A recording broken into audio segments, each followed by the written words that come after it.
નમસ્કાર મિત્રો, આજનો વિડીયો અનમોલ ઇંગ્લિશ એપમાં લેવલ 1માં આપેલ ચેપ્ટર 50 પર આધારિત છે, જેમાં આપણે રોજબરોજની વાતચીતમાં ઉપયોગી હોય એવા વાક્યો શીખી રહ્યા છીએ.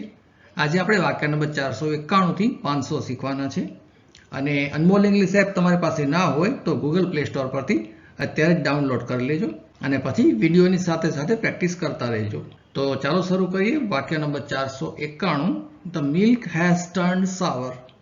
સાવર એટલે ખાટું, ટર્ન એટલે થઈ ગયું છે, દૂધ ખાટું થઈ ગયું છે અથવા તો દૂધ ફાટી ગયું છે. તો મિલ્ક હેઝ ટર્ન્ડ સાવર. વાક્ય number 492. I have a bone to pick with you. હું તમારી સાથે ખુશ નથી. આ એક રૂઢિપ્રયોગ છે. Bone to pick with you એટલે તમારી સાથે આપણે મેળ નહીં પડે, હું તમારી સાથે ખુશ નથી. વાક્ય number 493. Would you like to dance with me. શું તમે મારી સાથે ડાન્સ કરશો અથવા તો ડાન્સ કરવાનું પસંદ કરશો? આ વુડનો ઉપયોગ જ્યારે પસંદગી દર્શાવવાની હોય ત્યારે આ રીતે થાય. Would you like to dance with me. શું તમે મારી સાથે ડાન્સ કરવાનું પસંદ કરશો? Would you like to have sum T. શું તમે થોડી ચા લેવાનું પસંદ કરશો? Would you like to take rest. શું તમે આરામ કરવાનું પસંદ કરશો? આ રીતે વુડનો ઉપયોગ પસંદગી દર્શાવવા માટે થાય. વાક્ય number 494. I am married and have 2 children. હું પરણિત છું અને મારે 2 બાળકો છે. વાક્ય નંબર 495.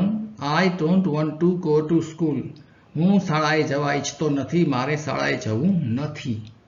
Want એટલે ઈચ્છા હોવી અને don't want એટલે ઈચ્છા નથી.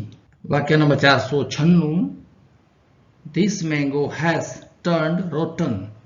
રોટન એટલે સડી જવું કે બગડી જવું. આ કેરી બગડી ગઈ છે અથવા સડી ગઈ છે.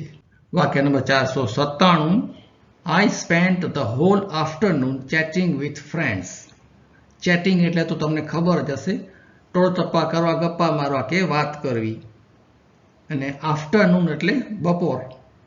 હોલ એટલે આખું, આખી બપોર, હોલ આફ્ટરનૂન. મેં આખી બપોર મારા મિત્રો સાથે વાત કરી. વાક્ય number 498. Do you have a pen with you? તમારી પાસે પેન છે? વાક્ય number 499. It's been 10 years since we last met. આપણે છેલ્લી મુલાકાતને 10 વર્ષ થઈ ગયા. આપણે છેલ્લે મળ્યા હતા એને 10 વર્ષ થયા. વાક્ય number 500. You must take his age into account. તમારે એની ઉંમર પણ ધ્યાનમાં લેવી જોઈએ.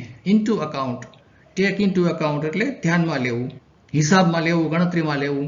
You must take his age into account. તમારે એની ઉંમર પણ ધ્યાનમાં લેવી જોઈએ, ગણતરીમાં લેવી જોઈએ અને એ મુજબનું વર્તન એમની સાથે કરવું જોઈએ.